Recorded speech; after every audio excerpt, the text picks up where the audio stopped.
الحمدللہ رب العالمین والصلاة والسلام علی سید الانبیاء والمرسلین اما بعد فاعوذ باللہ من الشیطان الرجیم بسم اللہ الرحمن الرحیم الصلاة والسلام علیک یا رسول اللہ الصلاة والسلام علیک یا حبیب اللہ الصلاة والسلام علیک یا نبی اللہ وعلی آلک واصحابک یا نور اللہ۔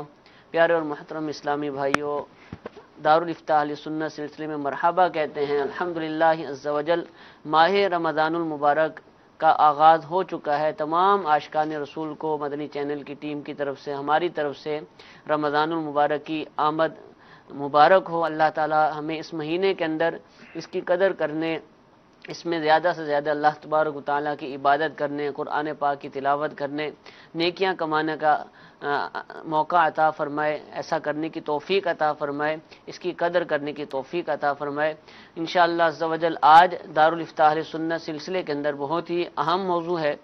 زکوٰۃ کے مسائل تو ہم سنتے رہتے ہیں اور اس کے حوالے سے الحمدللہ یہاں پر مفتیان کرام کے جوابات بھی آتے ہیں۔ آج جو موضوع ہے وہ بھی زکوٰۃ سے متعلق ہے، اور ایک خاص جو زکوٰۃ کی ادائیگی کے حوالے سے جو حصہ ہے وہ انشاءاللہ آج موضوع ہوگا، یعنی مال زکوٰۃ کس کو دے سکتے ہیں۔ ایک بہت بڑا مسئلہ ہوتا ہے کہ زکوٰۃ ادا تو کرنی ہوتی ہے، لیکن دینا کس کو ہے، کس طرح کے لوگ ہونے چاہیے، شریعت نے کن کی اجازت دی ہے، اس کے حوالے سے پریشانی رہتی ہے۔ تو انشاءاللہ مال زکوٰۃ کن کو دے سکتے ہیں، اس حوالے سے ہم مفتی صاحب کی بارگاہ میں سوال کریں گے اور شرعی طور پر جو اس کا حقدار ہے اس کی معلومات حاصل کریں گے۔ درود پاک کی فضیلت سنتے ہیں۔ نبی کریم صلی اللہ تعالی علیہ وآلہ وسلم نے ارشاد فرمایا، تم جہاں بھی ہو مجھ پر درود پاک پڑھو کہ تمہارا درود مجھ تک پہنچتا ہے۔ صلو علی الحبیب صلی اللہ تعالی علی محمد صلی اللہ تعالی علیہ وآلہ وسلم۔ حضور آپ کو بھی رمضان شریف کی آمد مبارک ہو۔ مال زکوٰۃ کن کو دے سکتے ہیں، آج ہمارا موضوع ہے۔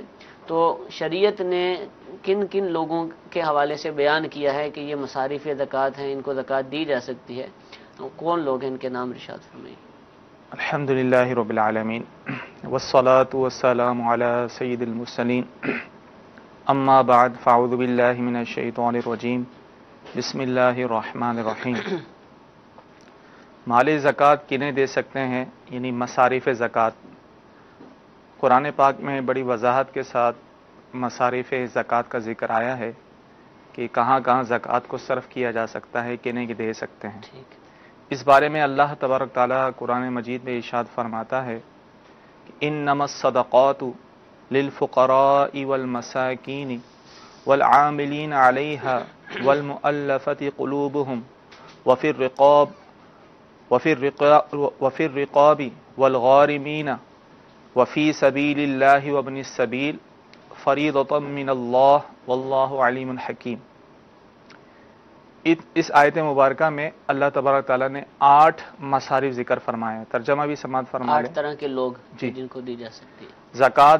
صرف فقیروں اور بالکل محتاجوں اور زکوٰۃ کی وصولی پر مقرر کیے ہوئے لوگوں، اور ان کے لیے ہے جن کے دلوں میں اسلام کی الفت ڈالی جائے، اور غلام آزاد کرانے میں، اور قرض داروں کے لیے، اور اللہ کے راستے میں جانے والوں کے لیے، اور مسافر کے لیے۔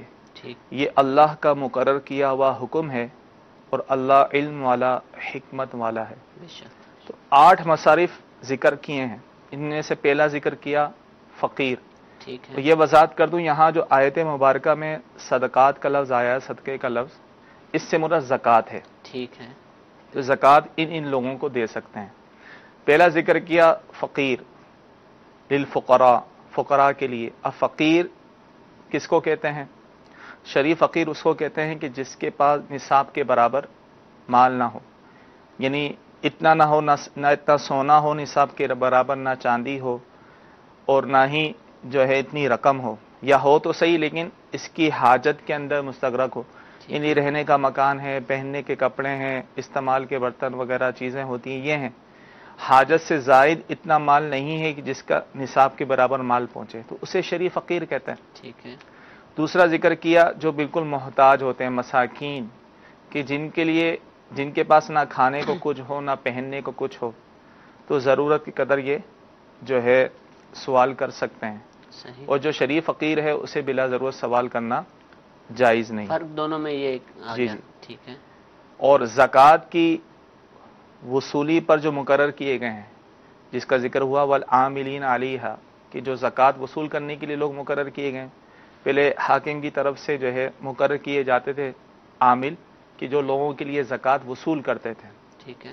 انہیں بھی مصارف زکوٰۃ میں ذکر کیا، یعنی اس کو بھی زکوٰۃ دے سکتے ہیں۔ جیسے آج کل اگر مدنی مرکز کی طرف سے کسی کو مقرر کیا گیا نہیں یہ مراد نہیں یہاں ہے، نہیں ہے۔ اچھا، اور ان کے لیے جن کے دلوں میں اسلام کی الفت ڈالی گئی ہو، والمؤلفۃ قلوبہم، والمؤلفۃ قلوبہم۔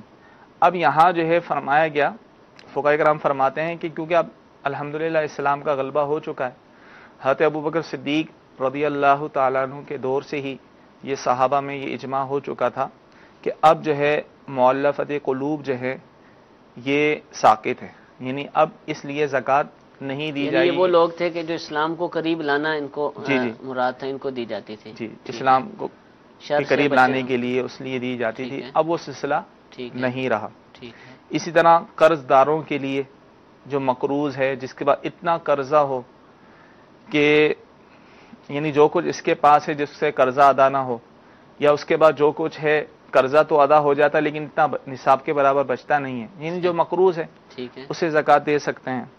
اسی طرح اللہ کے راستے میں جو ہے، تو اللہ کے راستے میں سے مراد کہ جو جہاد کے لیے جا رہا ہے اور محتاج ہے، اس کے پاس جو ہے کھانے پینے زیادہ راہ وغیرہ نہیں ہے، تو اسے دے سکتے ہیں۔ اسی طرح کوئی حج کے لیے جا رہا ہے نادار، صحیح، تو اسے دے سکتے ہیں، حج پہ لیکن جانے والا حج پہ جانے والا یعنی کسی نے اس کو بھیج دیا اور اس کے پاس کچھ نہیں ہے، اچھا اچھا، اس صورت میں بعض اوقات ایسا نا شریع فقیر کو کوئی بھیج دیتا ہے، اس کے بعد اس کی ملکیت میں ذاتی طور پہ کچھ نہیں ہوتا، ٹھیک، نادار ٹھیک ہوتا ہے، لیکن اس کے لیے حج کے لیے سوال کرنا جائز نہیں ہوگا، اچھا، لیکن ایسے کو زکوٰۃ دے سکتے ہیں۔ اسی طرح جو طالب علم دین ہے، صحیح، جو اس نے اپنے آپ کو وقف کیا ہے، علم دین حاصل کرتا ہے اور محتاج ہے، تو اسے بھی زکوٰۃ دے سکتے ہیں۔ اسی طرح ایک اور بیان ہوا غلام آزاد کرانے میں۔ اب سلسلہ وہ غلام آزاد کروانے کا نہیں رہا، پہلے ایسے ہوتا تھا کہ جو شخص کسی کا غلام ہوتا تھا، وہ اس کو آقا اس کو کہتا تھا کہ ٹھیک ہے تم اتنے پیسے کما کر دو تو میں آزاد کر دیا جائے گا، ٹھیک ہے، اس کو مکاتب کہتے تھے۔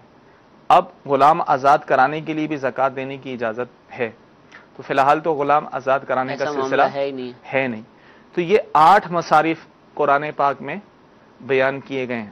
اب جتنے مصارف بیان کیے گئے ہیں، والمؤلفۃ قلوب یعنی جن کے دلوں میں اسلام کی الفت ڈالی جائے، وہ تو اب ساقط ہو گیا اجماع کی وجہ سے۔ باقی جو 7 مصارف ہیں، اب کوئی زکوٰۃ دینا چاہتا ہے تو ان 7 میں سے جس سے چاہے دے سکتا ہے، 7 میں تقسیم کر دے یا کسی ایک کو دے دے، ٹھیک ہے، یہ سب جائز ہے۔ تو اب ہم جسے زکوٰۃ دے رہے ہیں، ہمیں یہ دیکھنا ہے کہ وہ آیا شرعی فقیر ہے، وہ شرعی فقیر کی تعریف میں آتا ہے یا نہیں آتا۔ اصل یہ چیز محتاجی دیکھی جاتی ہے۔ اب یہ جو مصارف بیان ہوئے ہیں، ان سب کو زکوٰۃ دے سکتے ہیں، لیکن ان سب کا شرعی فقیر ہونا ضروری ہے، شرعی فقیر ہونا ضروری ہے، سوائے عامل کے، ٹھیک ہے، یعنی جو زکوٰۃ وصول کرنے کے لیے مقرر کیے گئے ہیں، ان کا شرعی فقیر ہونا ضروری نہیں۔ غنی بھی ہے تو انہیں دے سکتے ہیں، ٹھیک ہے، لیکن باقی جو حضرات ہیں ان کے لیے شرعی فقیر ہونا، محتاج ہونا ضروری ہے۔ اور شرعی فقیر کی تعریف وہی ہے کہ جس کے پاس اتنا نہ ہو، تھوڑا بہت تو ہے۔ مسکین تو وہ ہوتا ہے جس کے پاس کچھ نہ ہو نا، ٹھیک ہے، نہ پہننے کو کپڑے نہ کھانے کو، اس کو مسکین کہتے ہیں۔ لیکن اور شرعی فقیر اس کو کہتے ہیں کہ صبح اتنا تو ہو، پہننے کو کھانے پینے کو ہو، لیکن حاجت اصلیہ سے زائد اتنا نہ ہو کہ جو نصاب کے برابر ہو، ٹھیک ہے، تو اسے شرعی فقیر کہتے ہیں۔ صحیح۔ یعنی یہ مؤلف قلوب ساکت ہو گیا، غلام کا آج کل دور نہیں ہے، ہوتا تو اس میں بھی یہ مسئلہ آتا، اور فقیر تو فقیر ہی ہوتا ہے، اور مسکین تو فقیر سے بھی کم درجے کا آپ نے ارشاد فرمایا، اس کے بعد کھانے کو ہی کچھ نہیں ہوتا، دوسرے وقت کا تو بقیہ جو رہ گئے، ابن سبیل آپ نے کہا، مسافر ہے، اللہ کی راہ میں ہے، ان سب کا شرع فقیر ہونا ضروری ہے۔ جی جی، عامل کے اندر یہ شرط نہیں ہے، عامل کے اندر، لیکن تھوڑی وضاحت فرما دیں کیونکہ بہت سارے لوگ جمع کرتے ہیں، تو یہ عامل ہے کون، اب تاکہ وہ کنفیوژن دور ہو جائے۔ اصل عامل وہ ہے کہ جو حکومت کی طرف سے، حاکم کی طرف سے جسے زکوٰۃ وصول کرنے کے لیے مقرر کیا جائے، اب وہ سلسلہ نہیں رہا، اچھا وہ طریقہ کار نہیں، وہ طریقہ کار اب وہ نہیں رہا کہ کسی کو اسی کام کے لیے مقرر کیا جاتا تھا کہ تم لوگوں سے زکوٰۃ اکٹھی کرو، وصول کرو، تو اب وہ سلسلہ جو ہے اس طور پر حکومتی سطح پر نہیں رہا، تو اس لیے فی الحال جو جمع کرتے ہیں، جیسے کوئی کسی تنظیم سے وابستہ ہیں، جیسے ہم دعوت اسلامی سے وابستہ ہیں، ہم زکوٰۃ وصول کرتے ہیں، تو ہم وہ اس میں نہیں آتے، ہم وکیل کے طور پر جی لوگوں کے وکیل ہوتے ہیں، ٹھیک ہے، کہ وہ مرکز دعوت اسلامی کو زکوٰۃ دینے کے وکیل ہوتے ہیں، تو ہم وہ عامل کے اس میں نہیں آئیں گے۔ ٹھیک ہے، تو یہ سمجھ لینا چاہیے کہ جو لوگ بھی ایسا کرتے ہیں، اور شرعی طور پر کس کس کو دی جا سکتی ہے، مفتی صاحب نے ارشاد فرما دیا، حضور یہ ارشاد فرمایا کہ کوئی ایسے لوگ بھی ہیں کہ جن کو نہیں دے سکتے، دینے والے تو قرآن پاک نے بیان فرما دیے، تو کیا اب اس کے علاوہ جتنے بھی ہیں وہ سارے کے سارے خارج ہو گئے، یا کوئی اس کی بھی طریقہ کار ہے، کیا کہیں گے ہم؟ جی ہاں بالکل، جیسے اپنے والدین کو زکوٰۃ نہیں دے سکتے، ٹھیک ہے، والدین میں فقیر ہیں، بھلے وہ فقیر ہوں، محتاج ہوں، مسکین ہوں، ٹھیک تو انہیں زکوٰۃ نہیں دے سکتے، ٹھیک ہے، یعنی والدین میں والد، والدہ، دادا، دادی، نانا، نانی، یہ سب آ جاتے ہیں۔ اب والدین نادار ہیں، محتاج ہیں، تو کیا اولاد پر تو ویسی نفقہ واجب ہوتا ہے نا، ان کا خرچہ تو اولاد پر لازم ہی ہوتا ہے، ٹھیک ہے، ویسے زکوٰۃ کے طور پہ نہیں دے سکتے، ورنہ تو نفقہ ان کا خرچہ، محتاج ہیں تو ان کا نفقہ ان پر لازم ہوگا خرچہ، والدین کو نہیں دے سکتے۔ اسی طرح اپنی اولاد کو جو ہے وہ زکوٰۃ نہیں دے سکتے، بیٹا بیٹی، پوتا پوتی، نواسا نواسی، انہیں جو ہے وہ زکوٰۃ نہیں دی جا سکتی۔ اسی طرح شوہر بیوی کو اور بیوی شوہر کو زکوٰۃ نہیں دے سکتا، ٹھیک ہے، اور جو شخص صاحب نصاب ہے اسے بھی، جو غنی ہے صاحب حیثیت ہے، اسے بھی زکوٰۃ دینا جائز نہیں ہے، اور اس کا جو نابالغ بچہ ہے، یعنی جو غنی ہے، صاحب نصاب ہے، اس کا جو نابالغ بچہ ہے اسے بھی زکوٰۃ نہیں دے سکتے۔ یعنی کوئی یوں سمجھا کہ یار بچہ فقیر ہے تو اسی کو دے دیتا ہوں، تو اس کا باپ اگر غنی ہے، صاحب نصاب ہے، فقیر نہیں ہے، تو اب جو ہے اس کے بچے کو بھی نہیں دے سکتے۔ ہاں اگر اس کے بالغ بچے ہیں، ٹھیک ہے، اور وہ فقیر ہیں تو انہیں دے سکتے ہیں، لیکن نابالغ کو نہیں دے سکتے، کیونکہ باپ کے غنی ہونے سے نابالغ بچے بھی غنی شمار ہوتے ہیں، ٹھیک ہے، بھلے اس کی کفالت میں ہو یا نہ ہو، جی جی، ٹھیک ہے۔ تو اس میں، اور بنی ہاشم کو زکوٰۃ نہیں دے سکتے، جو سید ہیں بنی ہاشم میں سے ہیں انہیں زکوٰۃ نہیں دے سکتے۔ یہاں بنی ہاشم سے مراد یہ ہیں کہ حضرت علی، حضرت جعفر، حضرت عقیل، حضرت عباس، حضرت حارث بن عبد المطلب، ان کی جو اولادیں ہیں انہیں زکوٰۃ نہیں دے سکتے، جو عباسی ہو گئے، جو علوی ہو گئے، انہیں زکوٰۃ نہیں دے سکتے، اپنے پاک مال سے خدمت کی جائے، جی سعادت سمجھا جائے، کیونکہ مال کا میل ہے، ٹھیک ہے، تو ظاہر ہے انہیں نہیں دیا جائے گا، حدیث میں اس کی ممانعت آئی ہے۔ ویسے ان کی خالص مال سے جو ہے پاک مال سے مدد میں ہم سب کو زکوٰۃ دے رہے ہیں فقراء کو، تو ان کو بھی یاد رکھا جائے اور ان کی بھی خدمت کی جائے اور پیش کیا جائے اور سعادت سمجھا جائے اپنے لیے، ٹھیک ہے۔ اچھا، آپ نے فقیر کا لفظ بولا ہے، فقیر کو دے سکتے ہیں، اور کس فقیر کو نہیں دے سکتے وہ بھی بتا دیا۔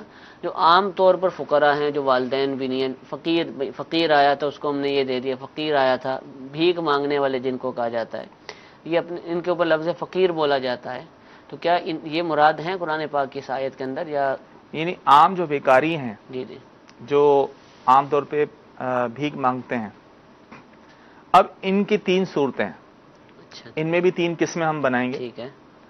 ایک تو ان میں وہ ہوتے ہیں جو خود صاحب نصاب ہوتے ہیں، اتنے امیر ہوتے ہیں، اتنے ہوتے ہیں کہ خود صاحب نصاب ہوتے ہیں، صاحب حیثیت ہوتے ہیں، لیکن انہوں نے دھندا اپنا جو ہے وہ بنایا ہوا ہے، ظاہر ان کو زکوٰۃ دینا جائز نہیں، زکوٰۃ دیں گے تو ادا ہی نہیں ہوگی، ٹھیک ہے۔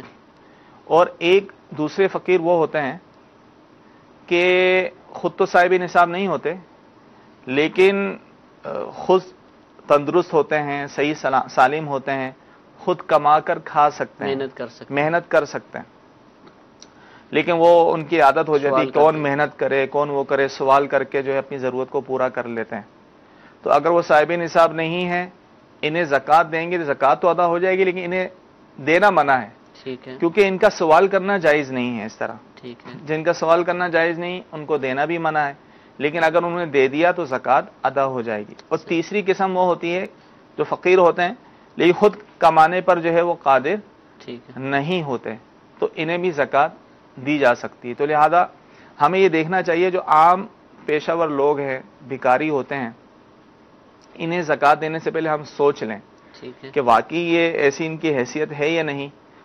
ہو سکتا ہے خود صاحب نصاب ہوں یہ، ٹھیک ہے، اگر صاحب نصاب ہوں گے تو آپ کی زکوٰۃ ادا نہیں ہوگی۔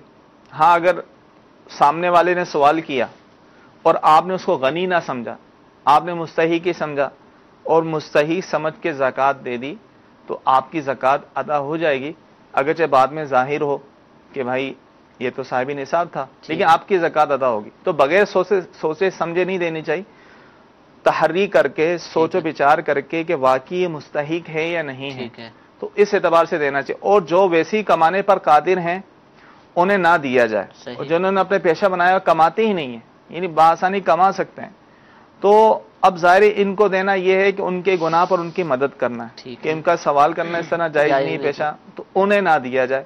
ہاں واقعی ان میں سے کئی ایسے جو بیچارے نادار ہوتے ہیں، لاچار ہوتے ہیں اور کما نہیں سکتے، جو ہے وہ اپاہج ہوتے ہیں، تو ایسے کو زکوٰۃ آپ دے سکتے ہیں۔ ٹھیک ہے، جزاک اللہ۔ کچھ سوالات ناظرین کے بھی ہمارے پاس موجود ہیں، ایک ویڈیو سوال سلسلے میں شامل کرتے ہیں، جی چلائیے۔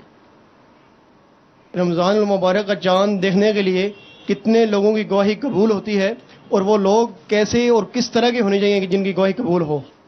چاند تو حضور نظر آ گیا، اب عید کا دیکھنا ہے، مسئلہ کیا ہے اس حوالے سے؟ دیکھیں اللہ تبارک تعالیٰ قرآن مجید میں ارشاد فرماتا ہے کہ یسألونک عن الاہلہ قل ہی مواقیت للناس والحج، کہ تم سے نئے چاند کے بارے میں سوال کرتے ہیں، تم فرما دو کہ یہ لوگوں اور حج کے لیے وقت کی علامتیں ہیں۔ اور حدیث پاک میں ذکر ہوا، بخاری مسلم شریف کی حدیث ہے، حضرت ابن عمر رضی اللہ تعالی عنہما سے روایت ہے کہ رسول اللہ صلی اللہ تعالی علیہ وآلہ وسلم نے ارشاد فرمایا کہ روزہ نہ رکھو جب تک چاند نہ دیکھ لو، اور افطار نہ کرو جب تک چاند نہ دیکھ لو، اور ابر ہو یعنی اگر بادل ہوں تو مقدار پوری کرو۔ اور ایک روایت میں سر آیا کہ چاند دیکھ کر روزہ شروع کرو اور چاند دیکھ کر افطار کرو، اور اگر بادل ہوں تو شعبان کی گنتی یعنی 30 پوری کر لو۔ یہ 5 مہینوں کے چاند دیکھنا یہ واجب کفایہ ہے، جسے فرض کفایہ بھی کہا گیا ہے، یعنی اگر کوئی بھی نہیں دیکھے تو سب گناہ گار ہوں گے، بعضوں نے دیکھ لیا تو سب کی طرف سے ہو گئے، یعنی بری ذمہ ہو جائیں گے۔ اب ان میں سے شعبان ہے، رمضان، شوال، ذی قعد، ذی الحج، ٹھیک، یہ ترتیب سے ہیں، جی ترتیب سے ہیں۔ ٹھیک ہے، ان 5 کا چاند دینا یہ فرض کفایہ ہے۔ اور شعبان کا اس لیے ضروری ہے کہ ظاہر ہے کہ شعبان کا اگر بالفرض ابر ہوگا یعنی غبار ہے یا بادل چھائے میں اور نظر نہیں آ رہا چاند، تو گنتی پوری کر سکتے ہیں کہ 30 پوری کر کے ہم یکم رمضان منا لیں۔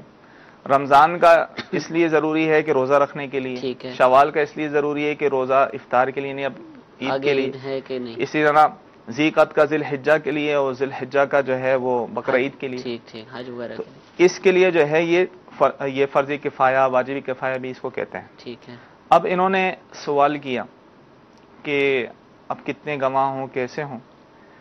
دیکھیں رمضان کے چاند کے لیے یہ کہا گیا ہے کہ اگر تو جو ہے بادل چھائے ہوئے ہیں، غبار ہے جس کی وجہ سے وہ نظر نہیں آ رہا، تو اگر ابر اور غبار ہو تو اس چاند کا ثبوت جو ہے تو ایک مسلمان عاقل بالغ سے بھی ہو جائے گا، ٹھیک، جو کہ عادل ہو یا مستور ہو۔ اس کی میں تعریف کرتا ہوں کہ عادل کسے کہتے ہیں، مستور کسے کہتے ہیں۔ خواہ مرد ہو یا عورت ہو، ایک نے بھی چاند دیکھ لیا اور شرعی ثبوت سے دیکھ لیا اور ثابت ہو گیا جو اس کا طریقہ کار ہے تو ہو جائے گا۔ یہ کس صورت میں؟ کہ جب بادل ہوں، مطلع صاف نہ ہو۔ ٹھیک ہے، عادل ہونے کے معنی یہ ہے کہ کم از کم وہ متقی ہو، یعنی کبیرہ گناہ نہ کرتا ہو، اور جو صغیرہ ہے یعنی صغائر پر وہ اصرار نہ کرتا ہو۔ ٹھیک ہے، اسی طرح مستور الحال کسے کہتے ہیں؟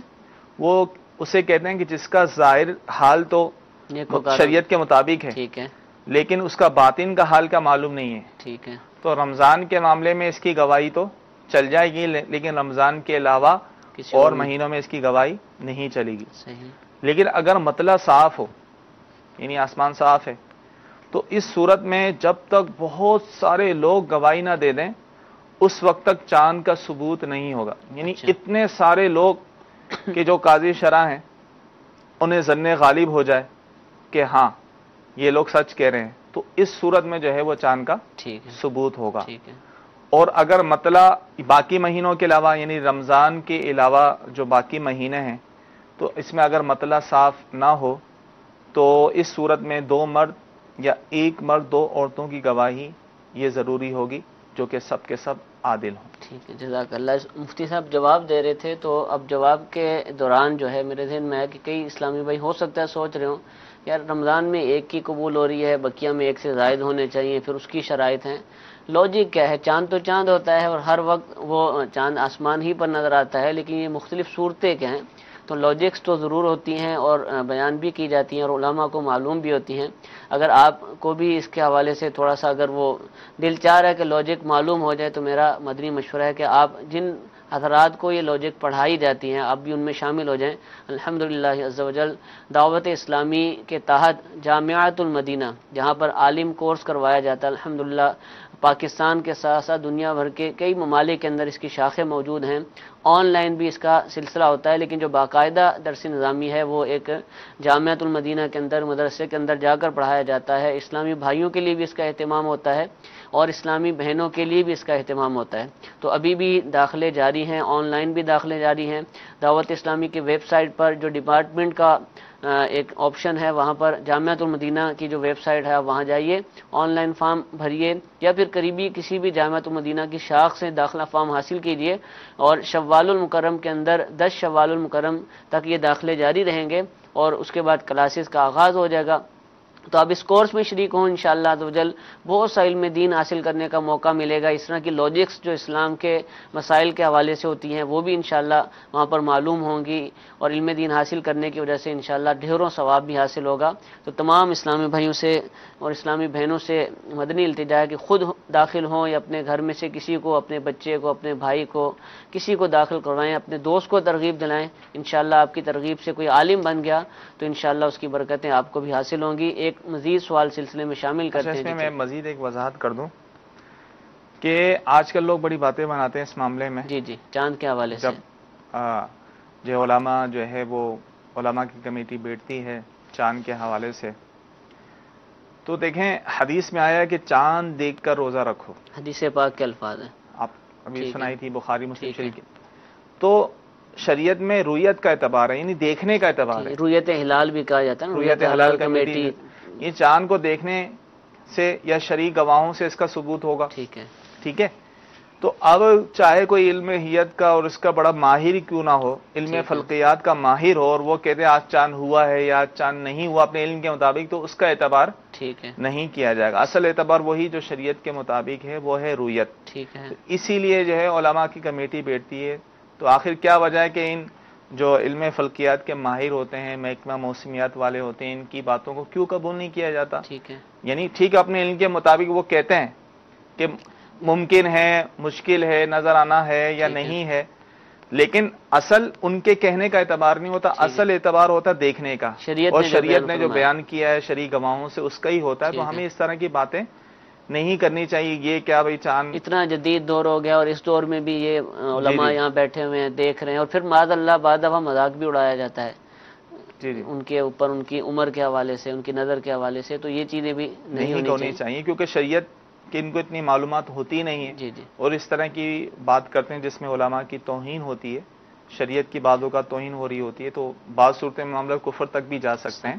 تو احتیاط کرنی چاہیے. اکثر میں نے جو مشاہدہ کیا ہے, مجھے سمجھ آئی کہ جو یہ جدید ادارے ہیں اور اس طرح کی معلومات فراہم کرتے ہیں ان کا بھی اسی کے مطابق ہوتا ہے. یعنی اکثر تو ایسا ہوتا ہے کہ جب جو علماء فرما رہے ہیں وہی وہ بتا رہے ہوتے ہیں کہ فلاں تاریخ کو ہی نظر آئے گا. تو یہ بہت کم ایسا ہوتا ہے ڈسپیوٹ ہو جائے, لیکن پھر بھی جو شریعت نے کہا کہ جب تک نظر نہ آئے تو چاند کا اعتبار نہیں کیا جائے گا, دیکھنا پڑے گا, رویت ہلال ہی کا اعتبار ہوگا.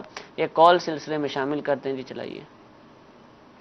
سوال یہ ہے کہ ہم صاحب زکوٰۃ ہیں مگر ہمارے پاس اس وقت اتنے پیسے نہیں ہیں کہ زکوٰۃ ادا کر سکیں. ہم قرض لے کے زکوٰۃ ادا کر سکتے ہیں؟ جی بالکل, صاحب نصاب ہیں, زکوٰۃ ان پر فرض ہے. یا تو قرض لے کے زکوٰۃ ادا کریں یا اپنا کوئی مال بیچ کے زکوٰۃ ادا کریں. ٹھیک ہے. میسیجز بہت ہیں اور اکثر جو میسیج آ رہے ہیں وہ تراویح کے حوالے سے، تو میں ایک خلاصتاً آپ سے سوال پوچھتا ہوں، اگرچہ ہم نے بہت دفعہ بیان کیا ہے کہ تراویح کتنی رکعت ہوں گی اور کس انداز سے پڑھی جائیں گی، کیا اسلامی بہنوں کی بھی جماعت ہو جاتی ہے، یہ ساری چیزیں اگر ملا کر اب ایک جواب دے دیں تراویح کے حوالے سے. پھر قرآن پاک 3 روزہ تراویح کے بعد ختم ہو جائے گی تراویح یا مستقل پڑھنی ہوگی، یہ ساری چیزیں. دیکھیں تراویح جو ہے وہ ہر مسلمان مرد عورت پر پڑھنا یہ سنت مؤکدہ ہے. ٹھیک ہے. ہر مسلمان عاقل بالغ پر ہے، تو یہ مردوں عورتیں دونوں کے لیے ہے. ٹھیک ہے. مرد جو ہیں وہ جماعت کے ساتھ پڑھتے ہیں، عورتیں جو ہیں وہ اپنے گھروں میں ہی پڑھیں گی بغیر جماعت کے. ٹھیک ہے. اور اس کی 20 رکعتیں ہوتی ہیں، 2 کر کے پڑھی جاتی ہیں، اور یہ پورے رمضان پڑھنی ہوتی ہے. 30 دن یا 29 دن جو تراویح، یعنی چاند رات سے لے کر جو ہے آخری رات تک ٹھیک ہے، تراویح کی نماز جو ہے یہ پڑھنا سنت مؤکدہ. ایسا نہیں کسی نے 5 روزہ 6 روزہ 10 روزہ پڑھ لی، اب وہ یہ سمجھ رہا ہے کہ اب مجھ پہ نہیں ہے پڑھنا، تو اس پر بھی پڑھنا جو ہے وہ سنت مؤکدہ ہی رہے گا. تو جس طرح مردوں پر ہے سنت مؤکدہ، تو اسی طرح عورتوں پر بھی ہے 20 رکعتیں پڑھنا سنت مؤکدہ. انشاءاللہ مزید گائے بگائے اس کی تفصیل بیان ہوتی رہے گی. جزاک اللہ. بہت سارے سوالات ہیں جو آج کا موضوع تھا یہ بھی ادھورا رہ گیا، لیکن انشاءاللہ عزوجل رمضان المبارک میں روزانہ ہی علاوہ جمعۃ المبارک انشاءاللہ دارالفتاح اہل سنت کا سلسلہ ہوگا. لیکن نوٹ فرما لیجئے دارالفتاح اہل سنت کا سلسلہ دن 2 بجے سے 3 بجے کے درمیان نشر کیا جائے گا. پاکستانی اوقات کے مطابق دن 2 بجے سے 3 بجے کے درمیان پیش کیا جائے گا. مزید بھی بہت ہی پیارے پیارے سلسلے مدنی چینل کی زینت بنیں گے انشاءاللہ عزوجل. امیر اہل سنت روزانہ ہی عشاء کی نماز کے بعد اور عصر کی نماز کے بعد مدنی مذاکرہ فرمائیں گے. تمام سلسلے دارالفتاح اہل سنت کا سلسلہ دیکھنے کی نیت فرمائیے. اللہ تعالیٰ میں رمضان المبارک کی برکتیں لوٹنے کی توفیق عطا فرمائے. آمین بجاہ النبی الامین. صلو علی الحبیب صلی اللہ تعالی علی محمد صلی اللہ علیہ وسلم. گزارے کیسے زندگی، آؤ علماء سے پوچھ لے، آئے جو مشکل پیش کوئی، آؤ علماء سے پوچھ لے.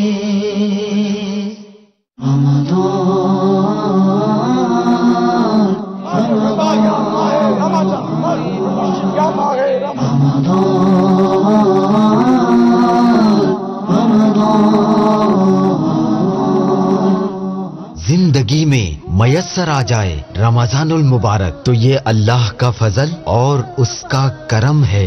یہ ماہ مقدس اپنے ضمن میں لیے ہوئے ہے بخشش کے بیش بہا بہانے. ہوا زور گناہ مسجد آباد ہے. رمضان المبارک کی برکتوں، ساعتوں اور بخشش کا مژدہ پانے والوں کے متعلق جاننے کے لیے دیکھیے سلسلہ رمضان بخشش کا سامان. مرحبا ماہ رمضان، مرحبا مرحبا ماہ رمضان، مرحبا. تیری آمد سے جہاں میں ہے اجالا ہر طرف، رونقیں ہیں مسجدوں میں نور پھیلا ہر طرف. ساتھ ہے تیرے عظمت قرآن، اے ماہ رمضان، اے ماہ رمضان. الحمدللہ رب العالمین والصلاة والسلام علی سید المرسلین، اما بعد فاعوذ باللہ من الشیطان الرجیم، بسم اللہ الرحمن الرحیم. مدنی چینل کے ناظرین، رمضان المبارک کی کیا ہی بات ہے. رمضان المبارک کا چاند جب نظر آتا ہے ہر دل میں خوشی کی لہر دوڑ جاتی ہے. بوڑھا ہو یا جوان سب مسجد کی طرف اپنا رخ کرتے ہیں. روزہ رکھنا ہوتا ہے، اس کی تیاریاں کرتے ہیں. چاند دیکھنے کی اپنی لذت ہوتی ہے. اور امیر اہل سنت دامت برکاتہم العالیہ کس طرح چاند دیکھتے ہیں آپ کا اپنا ہی انداز ہے. رمضان المبارک آتا ہے، چند دنوں کا یہ مہمان ہوتا ہے. امیر اہل سنت دامت برکاتہم العالیہ چاند کیسے دیکھتے ہیں، آپ کے ساتھیوں کا، آپ کے ساتھ جو اسلامی بھائی ہوتے ہیں ان کا کیا انداز ہوتا ہے.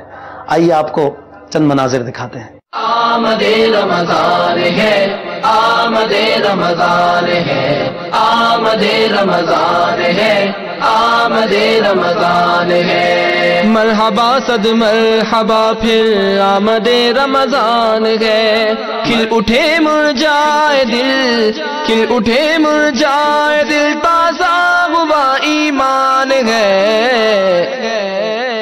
آمد رمضان ہے، آمد رمضان ہے، مرحبا یا ماہ رمضان، مرحبا یا ماہ رمضان، مرحبا یا ماہ رمضان۔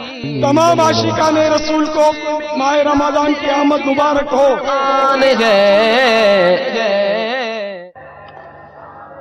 رمضان المبارک کے آتے ہی نیکیوں کا جذبہ بڑھ جاتا ہے، عبادت کا ذوق و شوق اپنے عروج پر ہوتا ہے، نمازی مساجد کی طرف دوڑے چلے جاتے ہیں، کوئی سی بھی نماز ہو مساجد الحمدللہ بھری ہوئی نظر آتی ہیں۔ الحمدللہ عز و جل عالمی مدنی مرکز فیضان مدینہ میں پورے ماہ کا اعتکاف بھی ہوتا ہے، اور عاشقان رمضان پورے مہینے کے لیے فیضان مدینہ تشریف لے آتے ہیں۔ یہ اعتکاف ہزاروں اسلامی بھائیوں پر مشتمل ہوتا ہے، ان اسلامی بھائیوں کے رہنے کا، ان کے دیگر معاملات کا اہتمام، یہ بھی ایک پورا کام ہے۔ یہ اہتمام کیسے ہوتا ہے، یہ تیاریاں کیسے ہوتی ہیں، ان کے لیے کس انداز سے مدنی مرکز اپنے اسلامی بھائیوں کو لے کر ان کے لیے اہتمام کرتا ہے، آئیے آپ کو کچھ مناظر دکھاتے ہیں، وہ اہتمام جو مدنی مرکز میں معتکفین کے لیے ہوتا ہے، آئیے دیکھتے ہیں۔ عالمی مدنی مرکز فیضان مدینہ میں ہر سال پورے ماہ کا اعتکاف کا سلسلہ ہوتا ہے، تو ظاہر ان کے انتظامی حوالوں سے ہمیں بہت سارے معاملات یہ پورے کرنے ہوتے ہیں۔ سنت کی بہار آئی فیضان مدینہ میں، سنت کی بہار آئی فیضان مدینہ میں، رحمت کی گھٹا چھائی فیضان مدینہ میں، رحمت کی گھٹا چھائی فیضان مدینہ میں، لمحات مسرت ہے دیوانے بڑے خوش ہیں، لمحات مسرت ہے دیوانے بڑے خوش ہیں، کیوں جھومے نہ ہر بھائی فیضان مدینہ میں، کیوں جھومے نہ ہر بھائی فیضان مدینہ میں۔ امریکہ، یورپ، ایشیا، افریقہ، ہر زمین کرتی تجھے سلام ہے الیاس قادری۔ امیر اہل سنت دامت برکاتہم العالیہ کے ساتھ اعتکاف کرنا کون نہیں چاہتا ہے؟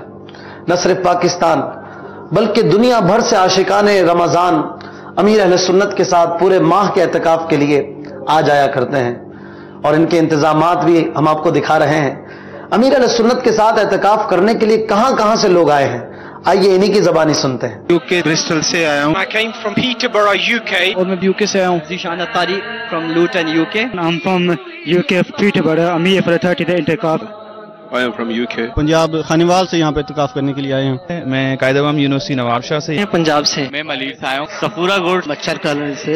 اکتوبر دسمبر جمجم نگر حیدرآباد۔ مرکز الاولیاء لاہور۔ سردار آباد فیصل آباد سے۔ راولپنڈی سے جی۔ گجرانوالہ پنجاب سے۔ ان ہزاروں معتکفین اسلامی بھائیوں کے لیے کثیر کھانے کا بھی انتظام کرنا پڑتا ہے۔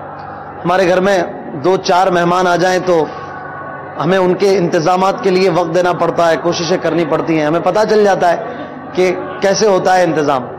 اور یہاں پر ہزاروں معتکفین کے لیے کھانا بنانا، پھر اسے تقسیم کرنا، یہ پورا ایک نظام ہے، ایک سسٹم ہے۔ یہ کیسے ہوتا ہے، یہ کھانا کیسے بنایا جاتا ہے، یہ کیسے تقسیم ہوتا ہے، آئیے کچھ اس کے مناظر آپ کو دکھاتے ہیں۔